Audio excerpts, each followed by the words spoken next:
Morning and happy Monday to you. And thank you so much for joining us this morning. Yeah, it's awesome to be here with all of you. Hiya, Ravenheart and Francois. Lovely to see you. And Donald, thanks for asking about the mantra. Mother does not give many, but she has given a small sprinkling over the years. And that's one of my favorites. So it's good to be back. I missed you all last week.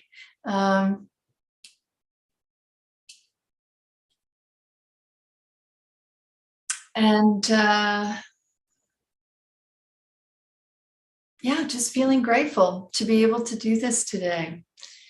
Feeling grateful to be able to do what I do, to channel Mother. just feeling grateful today. So that's one of my favorite ways to start the week is with gratitude. Well, any day, but definitely the week. So if I can set the tone of the week with the gratitude, then I know it's going to be a good week. All right, let's dive in.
Good morning, beloved ones.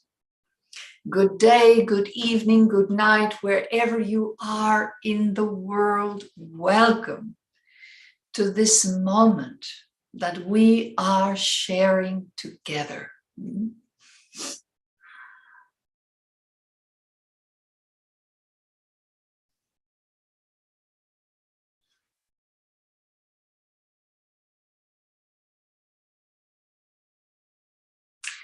So today I'm going to talk about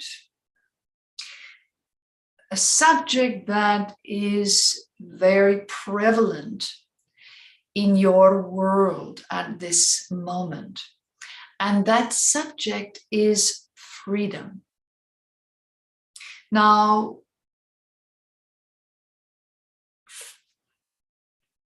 the definition of freedom, as you experience it within yourself, is very much dependent on your perspective, right? Where you are in the moment at any given time in your life. And you may find that your perspective on freedom changes as you do. It matures as you do. And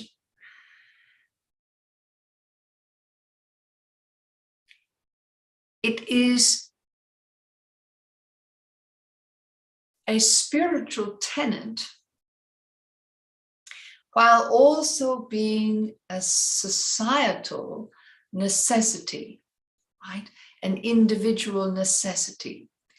As a human being, you have free will. And that free will is a very important part of your existence. It's the thing that you're sort of banking on in this life, right? That you are a sentient animal with the ability to say, I am, to recognize yourself as separate from the herd or the community or the family in which you reside, that you are an individual, and therefore that individuality is expressed through your free will, right? So you have a will that is sentient, right? You can talk about this will. I have a strong will to survive, to live, to achieve, or I don't have a strong will to survive, to live. I'm overwhelmed with hopelessness, and that seems to be eroding my willpower. So there are a myriad ways that you might feel your freedom, your free will is being eroded, is being taken from you. And generally in community, whether it's an entire country, the community of an entire country, or a very small community,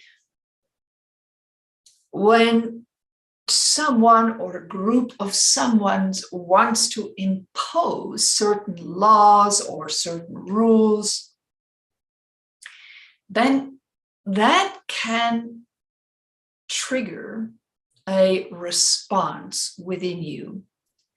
The feeling that your free will is being controlled, that your freedom is being curtailed or taken from you. And yet, you must all live together. Countries border other countries. You stand on this day in February of 2022, you stand on this day witnessing the possibility of war in Europe, that Russia is possibly on the verge of invading the Ukraine. So two free sovereign nations, and one is just on the verge of possibly taking over the other. And from the outside, that is a blatant loss of freedom for the country that is being invaded. Right? So freedom is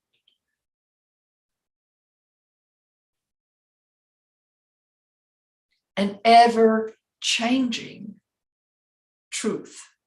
It is an ever-changing perspective from the outside.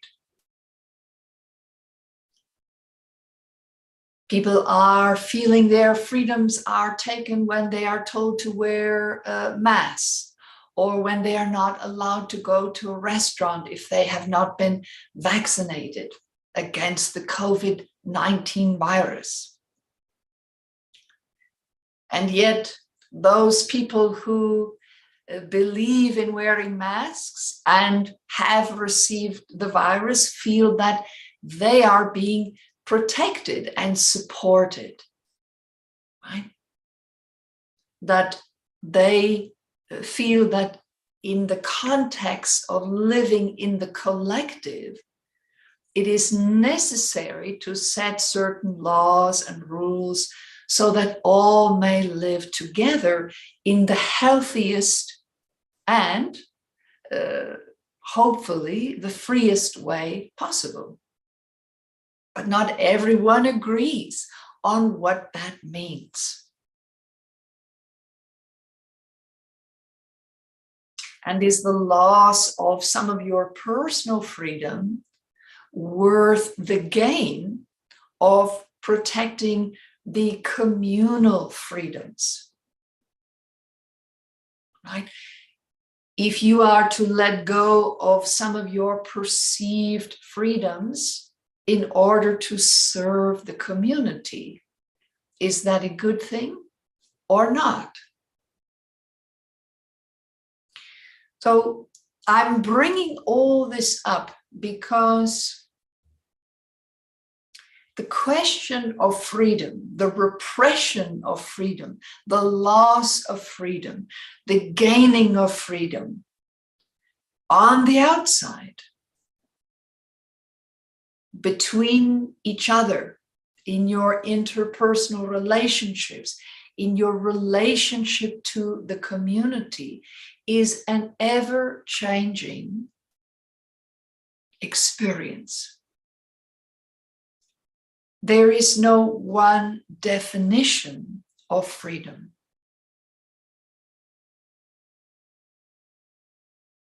There is no, you cannot point to one thing and say, yes, these people are living absolutely free. Because in most cultures, you do not have the freedom to take out a gun and shoot someone for no apparent reason. Right? You call that murder. And you find that person and you take them out of the collective and you put them in a facility where they are given the opportunity to focus on what they have done and decide if that is the direction they want their life to take or not. Right? So does this one person, this one individual person's freedom supersede the freedoms of the community? Should this person, this individual person, be allowed to retain the freedom of just going about in the community, shooting people as they might wish to do so? And it is not a ridiculous example. It is an extreme example, but it's an important one. Right? On the outside, you will always, and let me reiterate that, emphasize that, re-speak that, you will always be a part of an ever-changing landscape of what freedom means. What your individual rights are in relation to the rights of others in the community around you. And this is why you create councils or governments or parliaments or Congress or whatever the form of the people that come together and decide what those rules and laws are that will help retain as much individual freedom as possible, while also ensuring the freedom of the community or the whole, right?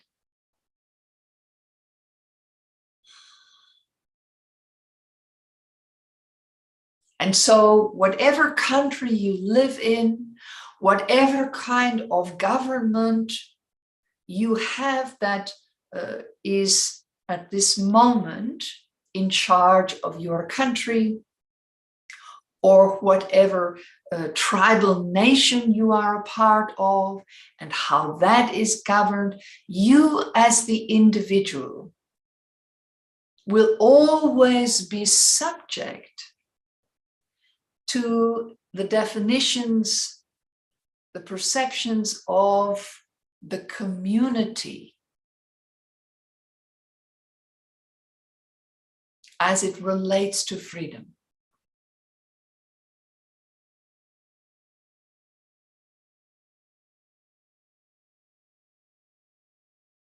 That is not something that you can escape. And your definition of personal and communal freedom may not resonate with someone else's. Maybe you feel your perception is in the majority. Maybe it's in the minority. Maybe it's so radically different that you've never met another person who feels the same, who sees freedom as you do.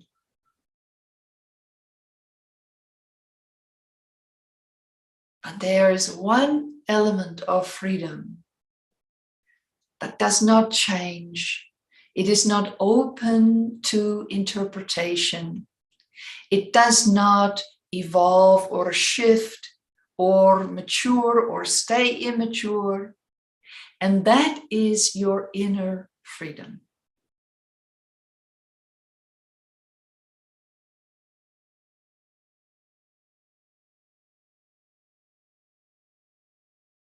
That same person who was out shooting people, murdering them in the community, and is taken out of that community, that person's freedom is lost out in the community. And they are put in another community, a prison community.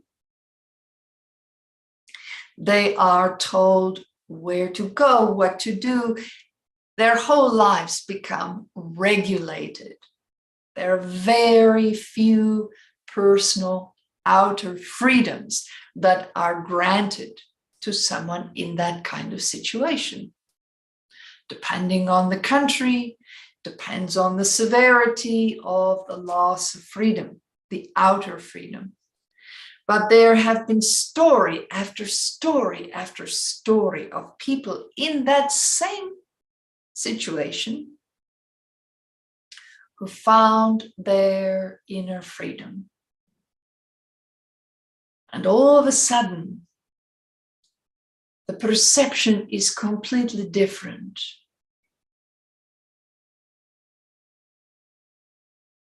And being in a prison on the outside has nothing to do with the freedom that they experience on the inside.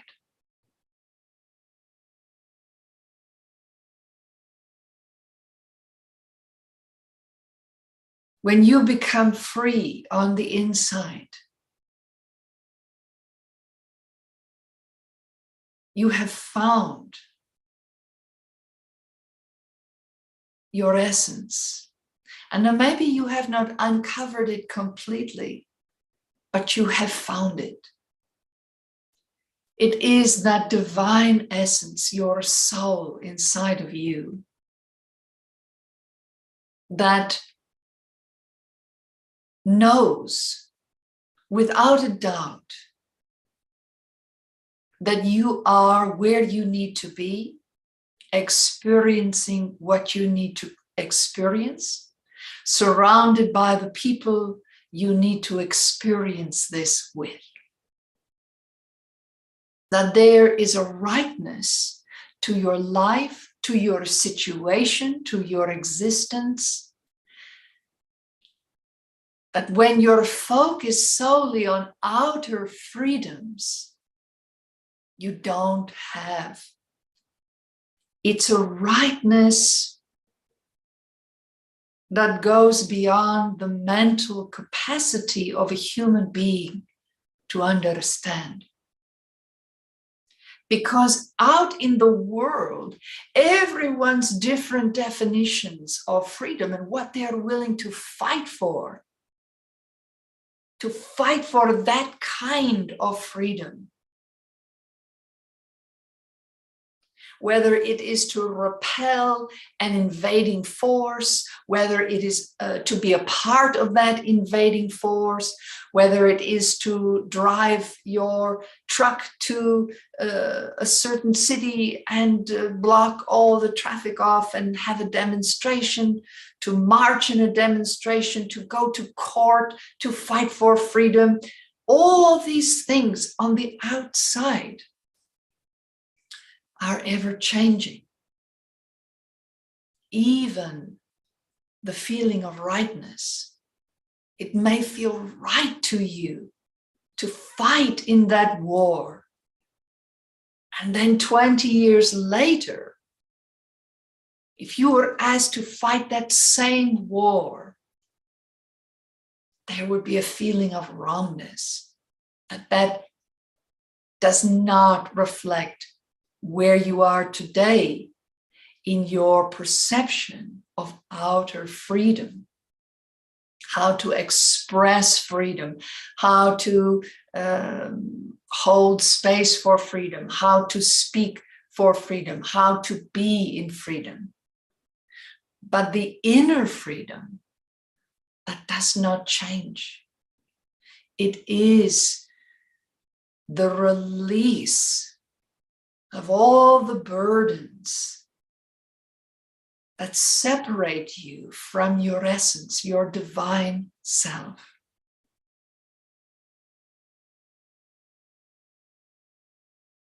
And when you are aligned with your inner freedom, that will express itself through you. And this is the energy that has the power to change the people around you.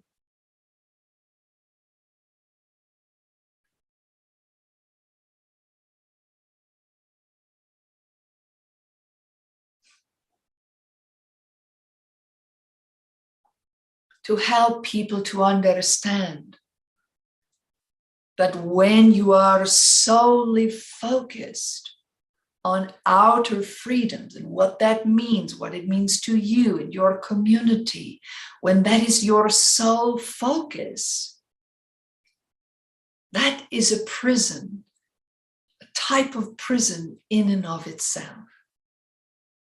Because there is no one right definition on the outside.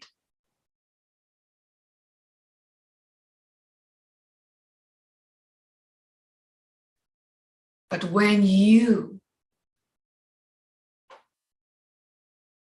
allow yourself to put down the burdens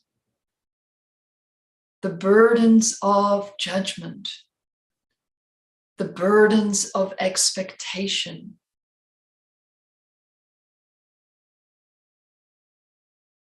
the burdens of self-centered fear that keep you bound so tight.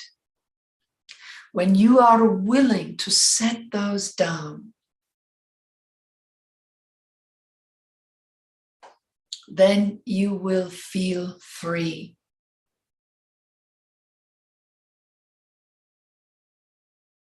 And you will see all the ever-changing definitions of freedom in the outside world. You will see that from a perspective of loving detachment, a kind of neutrality,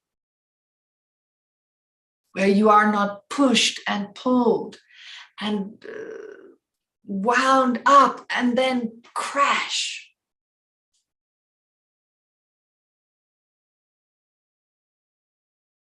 Because others don't see as you see. That begins to fall away. And that doesn't mean that you don't participate in the world. It means that you step into the world with a level of acceptance and love that you did not have before. Because that is what the inner freedom offers.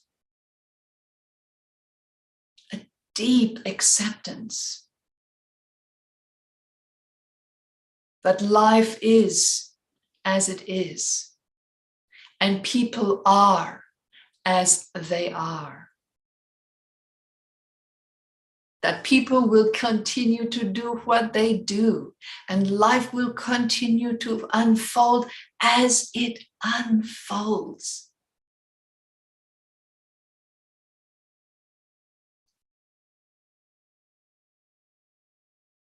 And that is not a defeatist attitude. It is the attitude of surrender.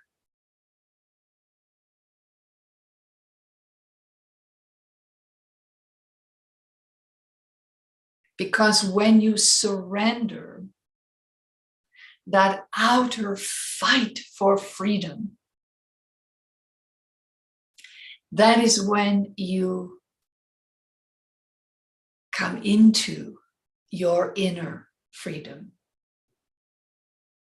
And when that inner freedom is flowing through you, awakening others to their inner freedom and what that offers, what is possible for them, then that's one more person who has chosen peace.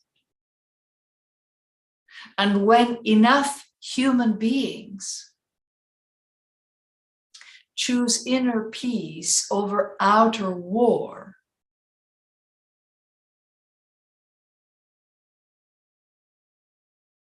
that is when you take the next leap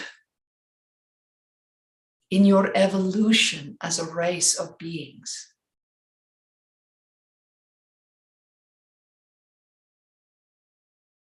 And you are moving in that direction, which is why there is such a rise of authoritarianism around the world.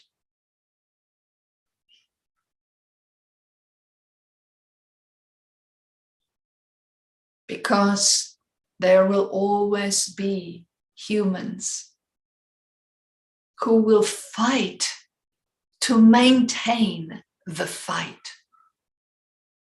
They will fight with everything inside them, their clever minds, their whole being, to continue the war.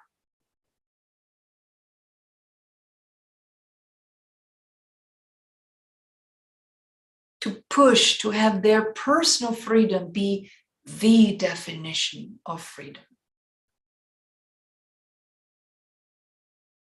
To disguise the craving for power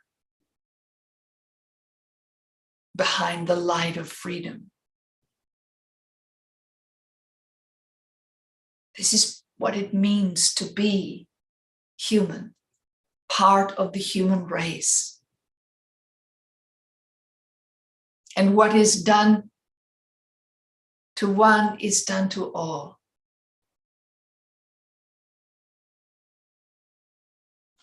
And while war in Europe would be devastating, you, beloved ones, are the counterbalance to war. You are here to embrace and live a life of inner peace, trusting that that inner peace will ultimately create a life of outer peace for you, no matter where you find yourself, no matter how your circumstances change. You are free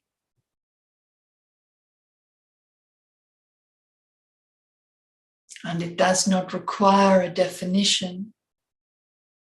It does not require belief from anyone outside of you. And it doesn't require the participation of anyone outside of you.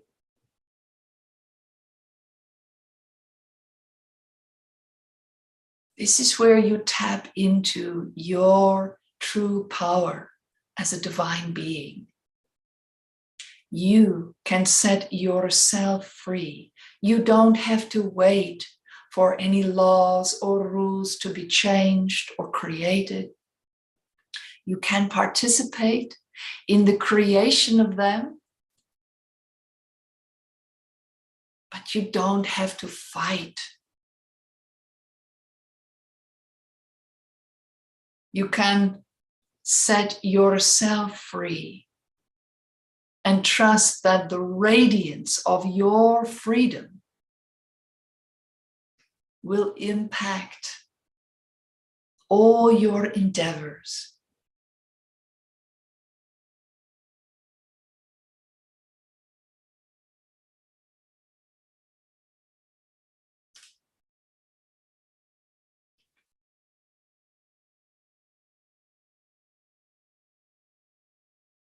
Hold this world in light and love.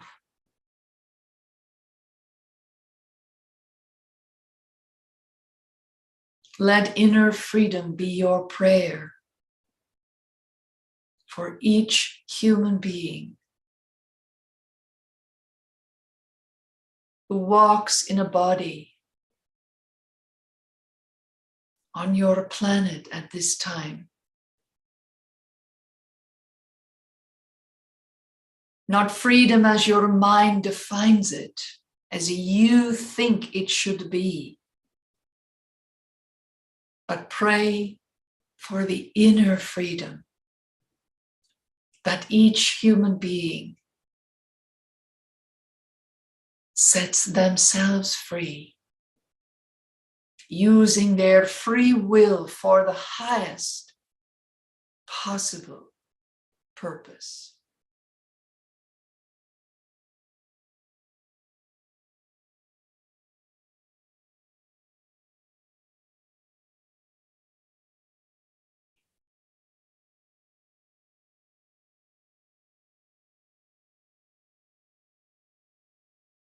Trust that you already are free. And let yourself awaken to that.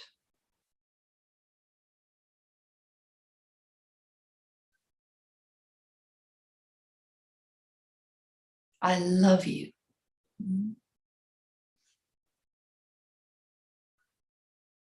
Namaste.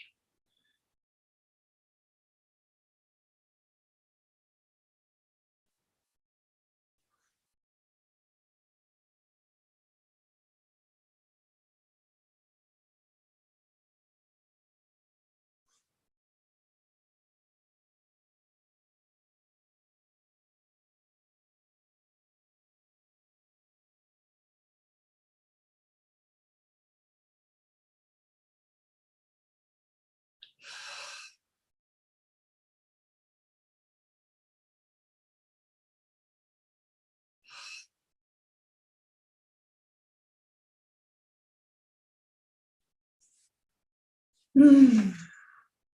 Mm.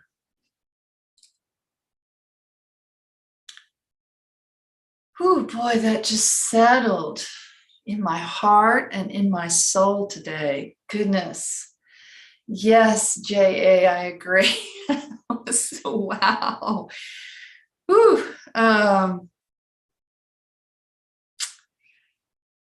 Thank you all for being here. That was just wonderful. So glad you were here, Cher and Sarah. And if you like the video or the live stream today, give it the thumbs up and share it, pass it on. And if you're not subscribed to our channel, please do so you can be even more a part of the community.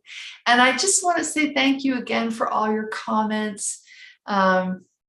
Just so lovely, really so lovely and positive. And I feel like we're just a small little corner of YouTube, but I feel that we are holding